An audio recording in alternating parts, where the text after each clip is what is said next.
I was thinking about you the other day, Mooch, when Caroline Leavitt in front of the podium is lying to the American people like she does every day. And she says in this bill, there'll be no tax on Social Security. That is literally a blatant lie. That's not in the bill. And I thought about you because, number one, I know you would never say things like that. No, I didn't lie. That's why I got fired so quickly. They were saying, did you say this and say that? So I'm not saying that. Really? Yeah. I'm not saying that. I got 5 kids, and I'm not saying that. And then after 11 days, bye-bye. But Caroline is a funny kid because she was an intern when I was there. She's 27, I think. She was probably 18 or 19. Mm-hmm. She was an intern. She was nervous. When I left there, she was part of the people that said I was mean to the staff. Huh. And you probably wouldn't remember this, but the Daily Mail said that I was mean to the staff, which is the reason why Trump fired me. That was like adversaries trying to drop bombs on me. And I'm laughing because my CIO has been with me for 25 years. My chief administrative officer, 33 years. My driver's been with me for 30 years. I mean, he's my age. He's about to retire. I don't know. I've been nice to everybody. I would never do that. So this is politics. She's a congenital liar. She loves her job. She thinks she's doing a great job, and she is doing a great job for lying MAGA. If you want to be a liar and you want to be known as a liar for the rest of your life, get to the podium and do an eloquent, great job lying and telling people the untruths that you just uttered, Brian. Mm-hmm. But, I find her about as reprehensible as anybody that I've come across, and she's perfect for him because, if she were a guy, she would have been fired by now because she gets a lot of attention. And he doesn't like that. But because she's a blonde woman getting the attention, it's okay. And that's Trump's personality. That's something people need to know.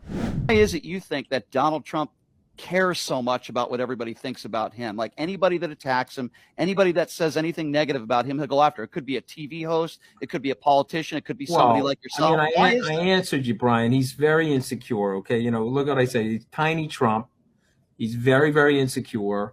He has to overcompensate. All that hyper masculinity is related to his insecurity. The 2-inch heels, he's standing on 2-inch lifts, the orange war paint, the orange hair dye, all of that stuff, the girdle, all of that stuff is overcompensation for morose insecurity. One of my buddies who's in the real estate business, he brought his 88-year-old Italian American mother down to see Trump in Mar-a-Lago about 25 years ago.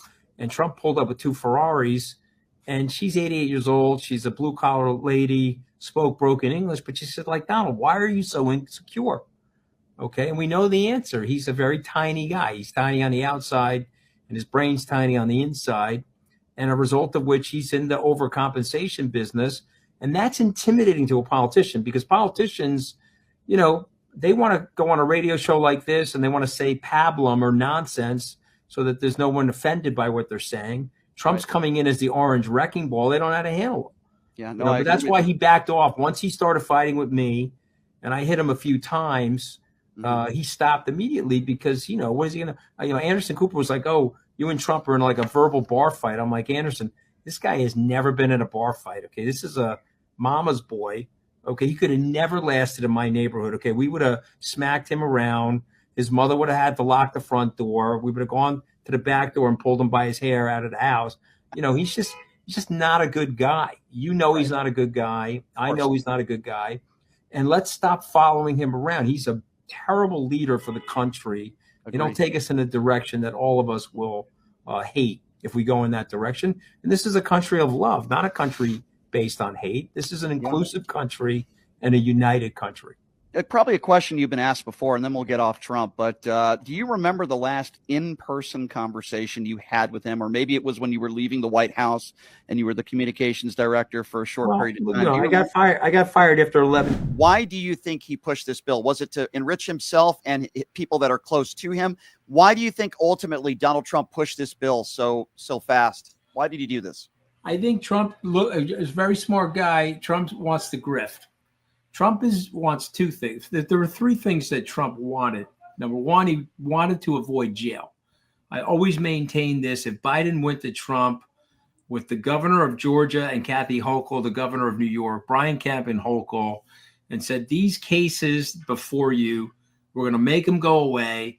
We're going to sign multiple pardons. You're a former political leader, former president, never going to serve jail time, no economic recompense, stay at Mar-a-Lago, sign this document. He would have done that. I know he would have done that. But they didn't do that. So now they put him in the corner. They painted him into the corner. And he said, okay, I got to run for office to stay out of jail. That was number one.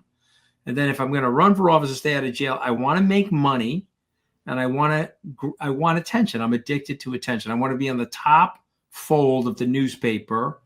And I want Brian and Anthony talking about me the day before the 4th of July. That's what I want.